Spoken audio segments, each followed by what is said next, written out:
is a new European-made guitar. AB6 PCM.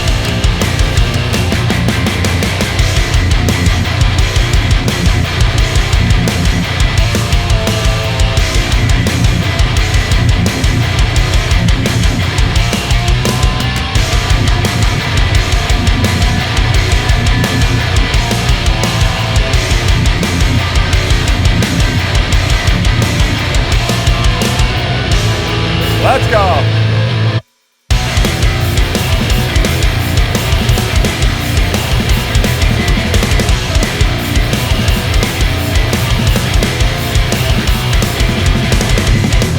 Welcome, son of Swola.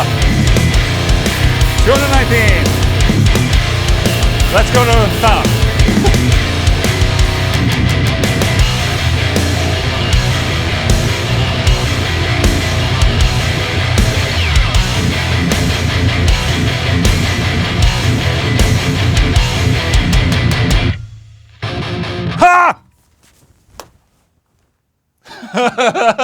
Dude, how lame was that? What's up, everyone, and welcome to SWOLA219, the 15th of December of 2024. While I was playing that song, did you check out this new guitar? It's one of those European Master Series made in the Europe. It's made in France by Tom Marceau. It's basically our highest quality instrument that we have at SWOLA219. Insanely beautiful, insanely well built of a guitar. We don't make too many of these, but they usually sell out, you know, which is it's a great thing because they're really insane playing guitars. And speaking about Swola guitars, today is the last day of our buy one get one free BOGO sale, or it started as a Black Sabbath sale, but then we just extended it. So today is the last day to be a part of that deal, okay? SWOLA219. I have a wife. Do you have a wife? I have a wife. And my wife, she's amazing. So, you know, in the Son of Swolas for the past, how long? We've been doing raffles. If you're in the premiere chat of the Son of Swola premiere, you can win shit, okay? So my wife, she made a box for this, called the Raffle box. She said Raffle on it, and there's a bunch of shit in here, so I figured I would take something out and see what it is, basically. Envelopes? What are in these envelopes, I guess? Guitar picks? Really? Okay. Oh, you know what this is? This is a Feared poster. Okay, let's raffle that today. I just want to check what this is. Oh, it's a... Oh, shit! It's a bunch of Feared guitar picks. Dunlop Tortex. Okay, let's raffle this right now. And also a sticker in there. Sticker, guitar picks, and a Feared poster. Raffle happens right now in the premiere chat. Ha! Let's go. Winner announced at the end of the Sunday with Swola. Thank you. Nick McBrain retires from touring with Iron Maiden. This news actually came one day before the last Swola, but you know how it is. I record the Son of Swolas early in the week, and it's just like I miss the news, you know, a little bit, with a couple of days. The band's longtime drummer, who suffered a stroke in January 2023 but returned to the road 4 months later, announced the news on the band's official website. After much consideration, it is with both sorrow and joy I announced my decision to take a step back from the grind, from the extensive touring lifestyle. Today, the 7th of December, Subtitles will be my final gig. I wish the band much success moving forward. In July 2024, McBrain explained how his bandmates had supported him and changed their set lists to accommodate him. It ain't the old Nicko, it's not the old one by a long shot, but at least it's a part of me. And my band, bless their hearts, Steve Harris and the rest of the guys turn around to say, if you can't do something in the song, we just won't do that song. So incredibly cool to hear this and hear, you know, how supportive the band is. To my bandmates, you made it a dream come true, and I love you. I look into the future with much excitement and great hope. I'll be seeing you soon. May God bless you all. And of course, up the irons. I mean, Nicko has been playing and touring with the band for 42 years. Have you ever went to an Iron Maiden show? They're highly energetic. It's not like Nicko is the youngest guy on earth anymore. He's quitting with the flag on top, I must say. Holy shit, what a career right there. And obviously, you know, it's going to be the most taxing on the drummer. You know, that's just how it is. And with that, Iron Maiden also announced a new drummer after Nick McBrain's final show, Simon Dawson of Steve Harris' other band, British Lion. So, a well-known character. You know what I really like about Iron Maiden is that, you know, they know their fans, and they love their fans, and they give the fans what they want. In this sense, I mean, they try to make everything happen and to make everything work for Nicko, but at the end of the day, you know, sometimes you just have to, you know, give in, throw in the towel, as you say. But dude, what a career! Let's go. Arch Enemy performs without singer Alissa White-Gluz in Tijuana. I want to hear this.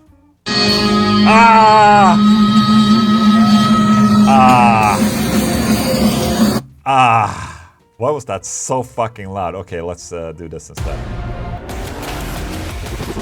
Ion Icept. Electrified. Hanguk Tire. I vår familj älskar vi julen. Vi är tålmodiga. Vi stressar inte. Ja, barnen. All right, let's go. Is this the whole show? Oh, there's that cool guitar, that X guitar from Dean.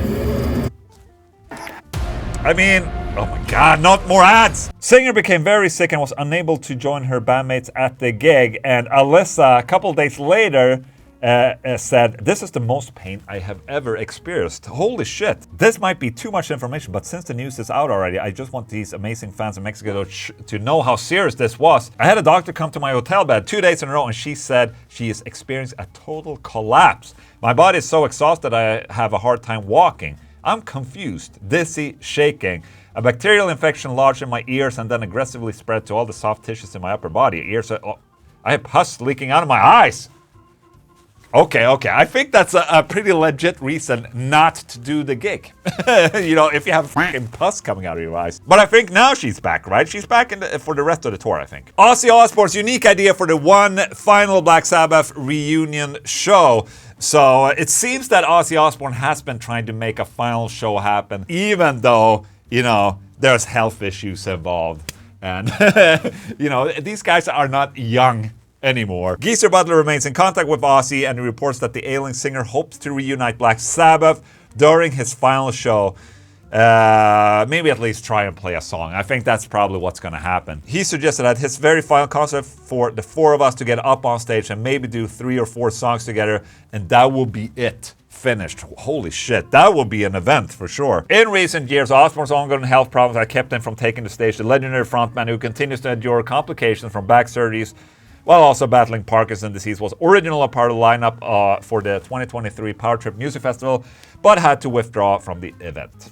So, dude, if they could make this happen for 3-4 songs, that has to be the metal happening of a decade right there. If there were any tickets, there won't be at this point. Just saying. I really hope they can pull all of this together and, despite all the health problems, at least get 1 or 2 songs done. I mean, wouldn't that be the perfect ending of a career so you can finally retire? I mean, these guys, they don't know anything else. I mean, this is, it's just so hard to fathom for me, you know, that, you know, they've never done anything else. And then it's the end of their career. They need to give themselves and the audience closure. And that's just, I love that, man. That's metal for you right there. There you go. That was the news. The news has been kind of like stale and shitted in the past weeks, to be honest. But at least that's something, you know? So there you go. That news.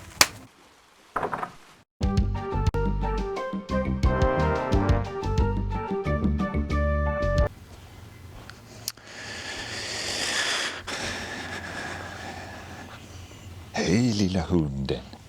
Hej på dig. Did you know that people are complaining that you're not enough in my Swolas? You haven't been in the Swola for like 3 weeks or something. So I'm filming you right now. People long for you. Huh? You little cutie pie. So it is early day at the office, and I'm terribly sorry for making adventures with Ola at the office, but the thing is that I'm spending a lot of time at the office right now preparing for that tour. I'm terribly sorry for talking about the tour, but as of right now, it's really consuming all of my time. And now also that the Haunted album is basically recorded, fully recorded, it gives me a little bit more time to focus on the touring rig and all that. And, you know, setting up this touring rig is something I truly enjoy. Figuring out things, solving problems, and trying to make it as small as possible. I mean, that's my jam right there. I just love that shit. I'll show you what I have going on for today. In this room, our impromptu rehearsing room, I've actually set up a setup here so I could listen to a bunch of test mixes for the Haunted album. But I have the rig set up right here that I've showed you guys. It's a 4-rack piece with the computer on top, and then I have a drawer right here and these 2 audio interfaces right there. So it's 4 space, but when I started to figure all of this out, you know, I wanted to put everything in a 2-space rack unit. So this is a 4-space, and then over there we have the 2-space right there. And look at that. Look how small that is. That's a piece of cabin luggage right there. And as I'm, you know, trying to source out all my stuff to put in the rack, you know, I'm still toying with the idea of trying to get everything into the smaller rack unit right there. So that's what I'm doing right now. It's going to be tight as hell, but it's also going to be an incredible challenge. And I like challenges, baby. I like challenges. Also, I have this for my back now. So I had this at home before, but it's basically a pull-up bar. But I use it to basically just hang out my back. You know, so you can do pull-ups and shit like this, but I just mainly use it to hang out my back like this. And skews my my long johns. But it's winter in Sweden. And now that I'm alone in the office, I like to be a little bit more, you know, comfortable. So let me grab my coffee real quick, and then I'm gonna try and see if I can figure shit out.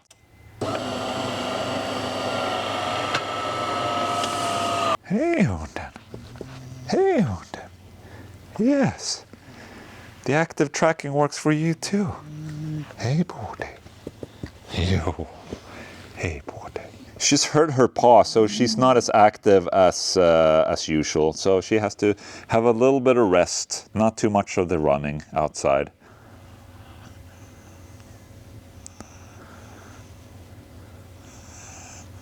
So the trick that pigs usually do when laying around at the office is that she finds my hoodie and then she tries to sleep on the hoodie because I think it's because it smells like me. Or something like that. What? So she's claiming my hoodie. Look at that. I'm not going to have a hoodie back. You're claiming it. This banana has seen better days. But it's still fine. It can hold off another day. I promise. I'll get you tomorrow, banana. Slowest coffee machine in the world right here. I don't know if you guys... there you can see the limping. Poor baby. I don't know if you've seen, but you know, Pix has her own Instagram account. I'll link it in the description, okay? She already has more followers than the Chug Project. Coffee is done. Okay, so I think before I disconnect all of this, I kind of want to put these side by side and maybe try to visualize how it's gonna be, you know? You know, with all the rack shelves and everything that goes into the rack, that they might not necessarily be needed for this, but I don't know. Let's just see. So this rack is not as deep as well. It's a little bit more shallow of a depth on the smaller rack, but you know, we're going to be very tight on space on this tour, so I think everyone else will appreciate that I take the time to you know, make my rig as small as possible. It's also going to make it easier for me as well when I start touring or doing festivals and flying stuff. It's just going to be, I just want it to be completely dimed and, you know, proof ready. Fast forward a couple of hours of me trying to fit everything into this, you know, this 2-rack right there. I just came up with the idea that I'm not going to make that happen today. So the real reason why I'm going back and forth with this, you know, moving from the 2-space rack to the 4-space rack, is that if I had everything in the 4-space rack, I'm a little bit, I feel a little bit unsafe about checking this in on a flight, because obviously I'm going to fly to Vienna with my rig, and I just cannot trust Ryanair to you know, not throw this around. And having like a shock mount case, the shock mounted racks that are a lot more secure, they weigh tons more. I think one rack like this for 4-space is maybe like 16 kilos, and the check-in limit is usually 20 kilos. So basically the shock mount won't work because I won't be able to fit all my shit in it and stay below 20 kilos. So, you know, these are the things we have to think about as musicians, you know. But I came up with the idea that I think I'm gonna bring both these racks. So this top rack with 2 spaces on it right here with the audio interface and the computer, I can use that as a carry-on. So I'm gonna carry this thing with the most important, most expensive stuff on my carry-on. And then in this, which I will check in, I have the wireless units, and let me show you this. I haven't figured all this out yet, but I'm gonna have a drawer like this where I can have, you know, all our wireless units and all that in there. And then I have the extra space for all the power options here at the back. So I think that is the way I have to do it right now. Is it the perfect solution? No, it is not, but it is a good solution for this fly in, so I can fly into Vienna without having, you know, I'm just worried about this gear, which is, you know, the 2 audio interfaces on the computer. The computer, obviously, I would take it as a carry-on, but just checking in racks like this, it's, I'm not sure it's safe enough. As of right now, I'm trying it like this, and then maybe in a week I'll change my mind about things, and yeah, all right. Let's continue on. All right, I think I'm done for today in regards to this. So right now, as you can see, I have 2 racks. This is the 2-space rack right here that I can use as a carry-on. It carries the audio interfaces and the computer, and then I can check out this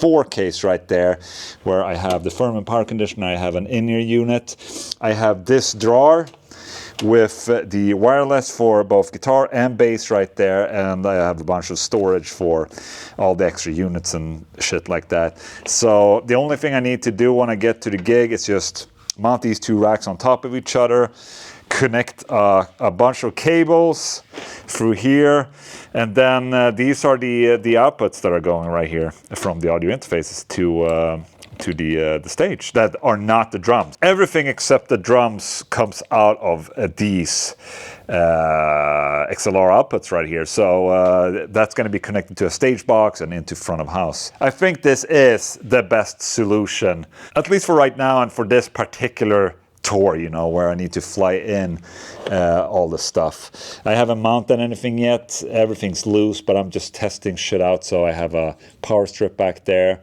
where I connect all the power and all that. And, you know, it should be fairly easy of a setup once I arrive at the venue. Yeah, man, this takes quite a while to set all of this up, longer than, you know, I would anticipate. But I feel right now that as we're getting closer and closer to the tour, that, you know, I'm trying to clean things up and, you know, kind of consolidate everything into one unit like this. And then I just have the guitar cases with the straps and all that, and the rest is basically in here. Obviously, I need some extra cables and shit like that, but I'll have that at the side. So, yeah, man, that's the current touring kit right there. How about that? Except, obviously, the drums. And then I have the guitar. So it's, yeah, man, fairly small of a setup, I must say. And it sounds pretty fucking great. I feel like I've spent almost a full day doing all of this, and it's almost like it feels like a waste of a day. But this really needed to happen. Dude, I love this. I love technology, man. Anyways, that's it for Sunday with Adventure with Sunday. Marking up my second wireless unit. And then I'm gonna rehearse a little bit by myself. The cool thing about this whole setup is that in the Logic project where all the backing tracks now are, I also have the drums and the bass from the original song that when we play live, obviously we mute, but that means that I can practice by myself. I just unmute on in the Logic project, which is really nifty. It's also for the other guys. The other guys can practice on their own with the same project, just mute whatever needs to be muted, like the guitars or the bass or whatever. SWOLA2 right there. Let's try it out. Right now I'm practicing without the in-ears. It's just nice sometimes to not have in-ears, you know? Okay. Let's try this.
Feels great, man.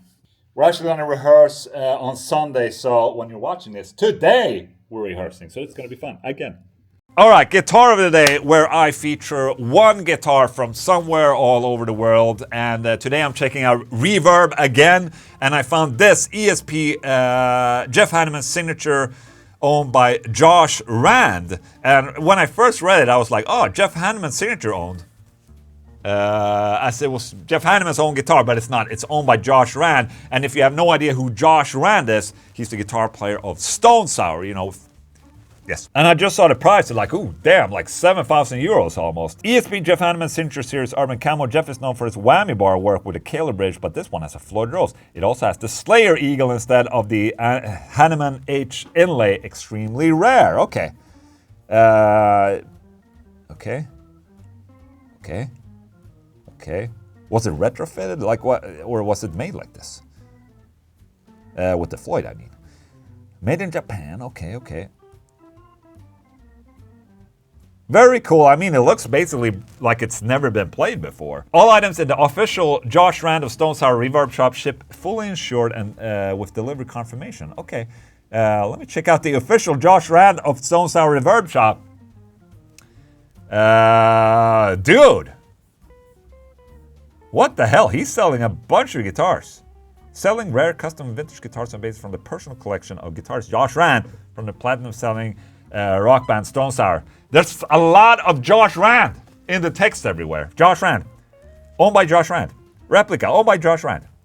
All right, let's see what he has. Okay, 2008 Ibanez Gem Evo signed a relic owned by Josh Rand.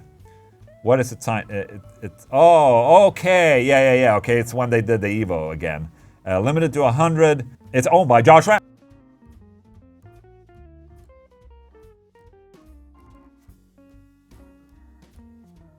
Oh, 1997 Ibanez JPM2 P2. This is the guitar I had. Owned by Josh Rand. Let me see. 6,000 euros. Dude, what? I mean, he has a pretty cool collection, I must say. Yngwie Malmsteen, 2008. Duck Custom Shop, owned by Josh Rand. Alright. Relic. It's signed right there. Is that Yngwie? Or is that Josh Rand right there? I have no idea. So there you go. I think I depleted my amounts of Josh Rands for the year of 2024. So I guess I have to wait until next year before I say it again. But yeah, man, pretty cool collection of cool gear that he's selling. I'm especially interested in this Jeff Hanneman one. Oh, this was cool too. I'm sorry, I just can't. I just can't. That's cool. Signed. Where is it signed? I can't see it. I can't see where it's signed, but maybe I'm fucking blind. You know, because Blind, Korn, the song. All right, it's signed on the backplate right there. All right, okay, enough. Josh Rand, everyone. Or I mean Reverb Store. Hell yeah.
This is the candy room. Oof. Are you kidding me?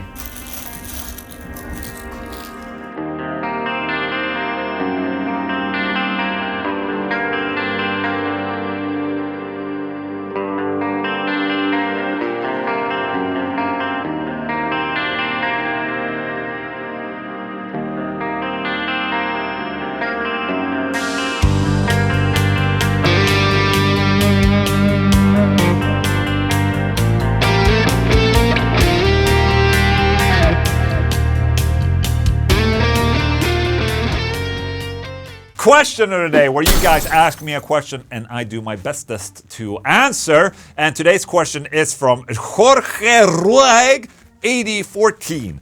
Why do you use the 2.6 guitar? It has anything special. Why don't you use 1.6? Thanks, great video. So this question came up in the video from the Haunted recording session when I was in the studio with the Haunted earlier in November. And in that video I was using an A 2.6. I think